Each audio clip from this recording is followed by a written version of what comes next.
Big O notation. So we're just going to go over the concept of it in this video, and we'll go into more detail in other videos. But when we design algorithms, a good programmer will focus on not just whether it works, but also whether it works in an efficient way.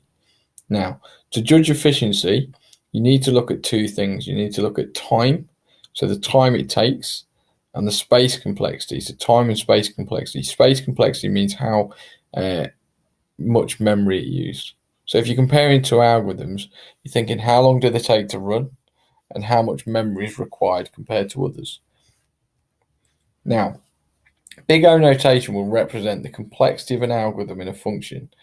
It is important to note, though, that it represents the worst case scenario. That's really important.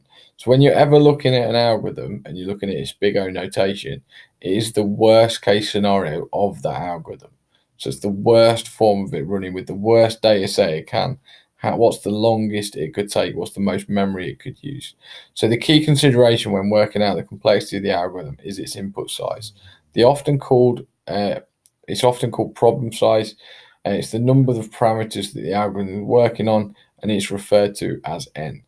Okay, so n is the data size, and then the representation is how long it takes with n as the data size. So we've got a few here down the left-hand side, and I'm going to do videos on each one to explain it in more detail, but just an idea. So O1 is a constant time. So that means it's regardless of whether the data set is large or small, the time that algorithm takes to run is exactly the same. Okay, it's got a constant size. So an example would be to determine if an integer is odd or even. Given an integer, it would take exactly the same time to determine if it's odd or even.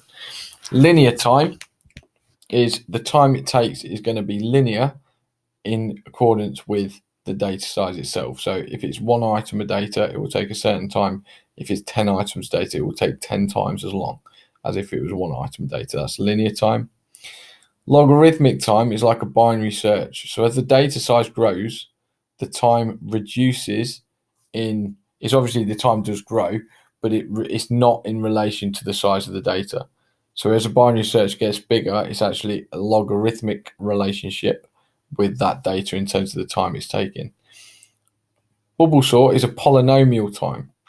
Because a bubble sort contains two loops, both of which are the size of the data itself or the size of the data minus one, it's got a polynomial time, which means it gets it's polynomial. It's a reasonable amount of time, but it's n to the power of 2, and it's known as polynomial. Okay, then you've got an exponential time, which is O2 to the n, which is known that's for your intractable problems. That's when the data sets get so big, the time gets huge. It becomes exponential. You've got logarithmic linear, which is for your merge sorting. You've got n to the power n to the 3, which is cubic for things like partial correlations, and a factorial, which is things like traveling salesman. Now, the bottom ones, I won't worry about too much. Obviously, if you're really mathsy, I'll put them in for you because you might like it. But generally speaking, most of the exams I've seen, the question would refer to these top few here. Okay, you might see that factorial, but the factorial of n, but generally speaking, it's focused up here. This is it in graph form. So that's your data size, your elements, and that's how many operations it takes or your time.